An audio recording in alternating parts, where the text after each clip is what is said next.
एक औरत जो सारा घर का काम संभालती है, अगर वो बीमार हो जाए ना तो सब कुछ रुक जाता है, मगर फिर भी वो अपनी थकन और बीमारी के बावजूद घर वालों का ख्याल रखती है। इनके लिए खाना बनाती हैं, नाश्ते का एहतमाम करती हैं और सबकी खिदमत करती हैं। ये मोहब्बत, सब्र और क़ुरबानी का वो जज्बा है जो घर की असल ताकत है। अस्सलाम वालेकुम my tube family, I hope कि आप सब ठीक होंगे। अल्हम्दुलिल्लाह मैं भी खैरियत से हूँ। तो शुरू करती हूँ आज का व्लॉग, और वो भी किचन की सफाई से, चूल्हे की सफाई से। उम्मीद है आपको पसंद आएंगी और वीडियो को फुल वॉच करना है। Thank you. आज मेरी तबीयत कुछ बेहतर नहीं थी। जब किचन में गई ना तो देखा कि चूल्हा बिल्कुल ही गंदा हो चुका है और बेचारी आगे से टूट भी गई है। दिल में एक ख्याल है कि जब चैनल मोनेटाइज होगा ना और पैसे आना शुरू होंगे तो सबसे पहले मैं उन गरीबों का हिस्सा निकालूंगी जो हम सब पर हक़ रखते हैं। इंशाल्लाह उनका हक़ देने के बाद ही मैं अपने किचन के लिए कुछ सामान खरीदूंगी इंशाल्लाह। तो कमर में दर्द बहुत ज़्यादा था, मगर ये सोचकर दिल को समझाया कि आखिर घर का काम तो मुझे ही करना है और मुझे ये भी गवारा ना हुआ कि गंदे चूल्हे पर कुछ पकाऊं। मुझे नहीं अच्छा लगता कि चूल्हा गंदा हो और मैं इनके ऊपर कुछ अपने लिए कुछ चीज़ बनाऊं। मैं ना 2 दिन बाद ही चूल्हे को साफ़ करती हूँ, लेकिन कमर के दर्द की वजह से ना मैंने इनको साफ़ नहीं किया। 3 दिन हो गए हैं, बहुत ज़्यादा गंदा हुआ था, तो इसलिए हिम्मत किया और उठ के किचन साफ़ करने लगी। साथ ही आज कपड़े भी धोने हैं, बच्चों के लिए नाश्ता भी तैयार करना है और घर के और भी बहुत से काम इंतज़ार में है। यही औरत की ज़िंदगी है, थकन और तकलीफ़ के बावजूद मुस्कुरा कर सब कुछ संभालना है।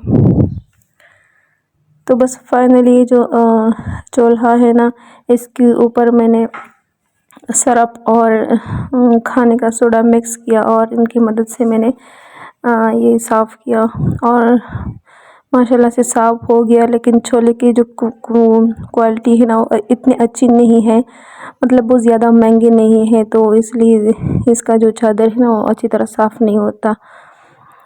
तो बस सही से गुजारा तो हो गया, साफ़ हो गया। अच्छा, सब बहनों से गुजारिश है कि अगर आप लोगों को वीडियो पसंद आए हो तो लाइक कीजिए और मेरे चैनल को ना सब्सक्राइब ज़रूर करना है। वॉलपेपर अच्छा है कि ये किचन की दीवार पर मैंने वॉलपेपर लगाया है, तो इससे थोड़ा सा बचत होता है, क्योंकि इस पे जो सालन वगैरह कुछ चीज़ गिर जाती है ना तो बहुत आसानी से साफ़ हो जाती है। याद आया ना, एक कमेंट आया था, एक सिस्टर ने किया था कि जो ये वॉल पेपर है ये सीलिंग पे बंदा कर सकता है। तो मुझे आइडिया नहीं, मैंने कभी यूज़ ही नहीं किया है, तो पहली दफ़ा मैंने यहाँ पर यूज़ किया है दीवार पर और यहाँ पर अच्छी तरह से चिपक गया है, लेकिन जो जगह नमी करता है ना वहाँ ये नहीं चिपकता था अच्छी तरह से। फिर मैंने सिर्फ सामने जो है ना दीवार पर, चूल्हे के सामने जो दीवार है ना यहाँ पर मैंने चिपका दिया, ताकि जो मैं वीडियो वगैरह बनाती हूँ ना तो इसका जो लुक है वो अच्छा आएगा। और बाकी मुझे नहीं पता कि सीलिंग में बंधा लगा सकते हैं या नहीं, तो बेहतर है कि आप ना जो ये इसकी शॉप वगैरह है ना वहाँ जाके अब चेक कर लें।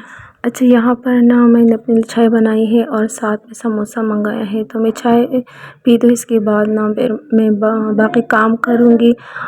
और दोपहर के लिए मैंने चावल बनाए हैं, अचार चावल, इसमें मैंने अचार डाला है। ये अचार मैंने खुद बनाई है, इसमें मैंने मैंगो और सब्ज़ मिर्च वगैरह जो अचार के मसाले हैं ना वो मैंने डाले हैं। तो ये बहुत मज़े का बना था। और मैंने जो वीडियो देखी थी ना इसकी, वो मैंने पहले जो हमारी अंसारी की वीडियो थी ना वो मैंने देखी थी 1 साल पहले। तो इसी 1 साल पहले भी मैंने बनाया था और अब इस बार भी मैंने बनाया था, तो इस बार भी मैंने इनकी वीडियो दोबारा देख लिए और कुछ और यूट्यूबर थी जो इनकी वीडियो मैंने देखी और फिर मैंने अचार बनाया है। तो बहुत मज़े की बनी थी। अच्छा, आज का वीडियो यहीं तक था, और अगर आप लोगों को पसंद आई है तो प्लीज़ वीडियो को लाइक और चैनल को सब्सक्राइब भी करना है। अल्लाह आप सबको अपने हिफ्ज़-ओ-मान में रखे। तो मिलती हूँ नेक्स्ट वीडियो में, तब तक के लिए अल्लाह हाफिज़।